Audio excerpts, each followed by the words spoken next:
On April 1st, Elms College in Chicopee will host 100 students from across the state as the Massachusetts Geography Bee comes to the campus.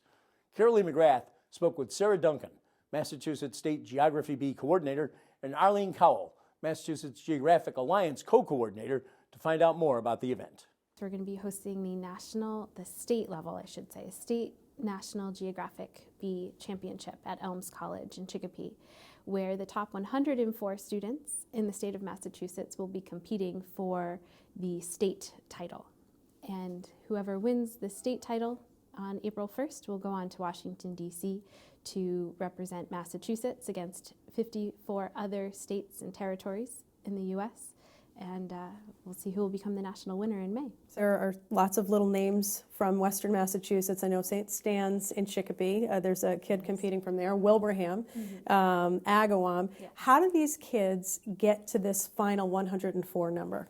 All right, so it starts off at the school level where a teacher chooses to enter their class or their school into the school bee, and they get different grade levels in their school to participate. The competition is open to grade levels 4 through 8, and they compete. They have their classroom bees, and then they have a school bee to determine their school winner or representative. From there, the student has to then take a qualifying test, and that's done online, and it's submitted to National Geographic, where they score them, and then we get the top 100-ish, this year 104, because there was a tie, to represent the schools across the state in Massachusetts at the Bee. Okay, so Arlene, you were an educator for many years. What kinds of questions do these kids have to answer? Well, it's not names of states and capitals, or I'm out. It's not that anymore. That's all I got. mean, geography has become something very different, and which is what it really is. It's not just names of places. It has to do with location, place, human-environment interactions. So questions have to do with more than just names and places. Okay, so I'm in the Bee at my local school. What are you going to ask me? All right, I might ask you something about a watershed in the western part of the state. Or I might ask you something about migrants in the Mediterranean. And I just have to tell you what that's all about? The questions cover many different areas. Okay. And they change every year. They include maps, they include visuals, right. And students have to look at things.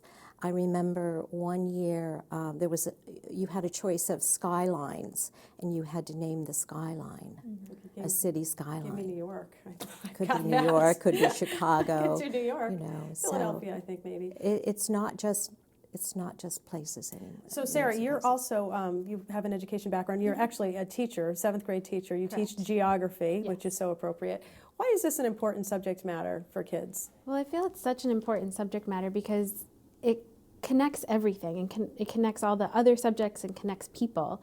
And geography is exciting. It's learning about the world, the places that are in it, the people, the different cultures, current events. And it's actually what helps us understand current events and what's going on in the world, and where is this taking place. It helps to have us understand our past and our history, and also our future, and put it into context. And without geography, we wouldn't be able, to do that and understand, where people live and why they settle where they do, and how they interact with their environment and what resources they use. So I feel very strongly that geography is such an important subject for all students to have in their education. And so these kids are probably studying as we speak, right? Because we only have a week. We've got to cram. Yes. How much do they study, would you say? I remember asking our winner, who became the national winner, Wow. Southwick Carnick from Norfolk, Mass. And I asked, how many hours a day do you study? And he said, every day, 3 or 4 hours. I feel like such an underachiever. I really, really do. And they look at maps, they look at past bee questions. National Geographic has an online quiz you can take daily, Oh, boy. to practice. And he also is part of a geography club at his school, and some schools have that where they get to, practice their skills. Yes. And so lastly, Practice. the winner in Massachusetts goes on to the national competition, but the winner in Correct. Massachusetts gets what? What do they win? The state winner here will get $100. They will also receive the National Parks, the illustrated edition for the Parks 100th anniversary this year.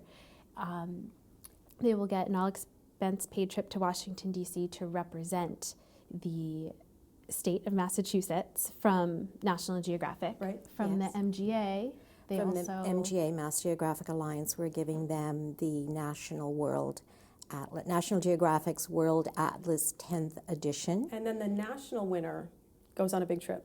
Yes, whoever wins the national level in Washington, D.C. in May will win a $50,000 college scholarship, lifetime membership to National Geographic, and an all-expense paid trip with a parent or guardian to Alaska aboard one of the Lindbad expedition boats to see Glacier Bay and make that connection with the national parks this year. Thank you, ladies, so much for joining us. I have a lot of studying to do, but we can find out more at elms.edu/GOB if people wanted to come and see the final competition on April 1st in Chicopee. Thank you so much for joining us. So you're quite welcome.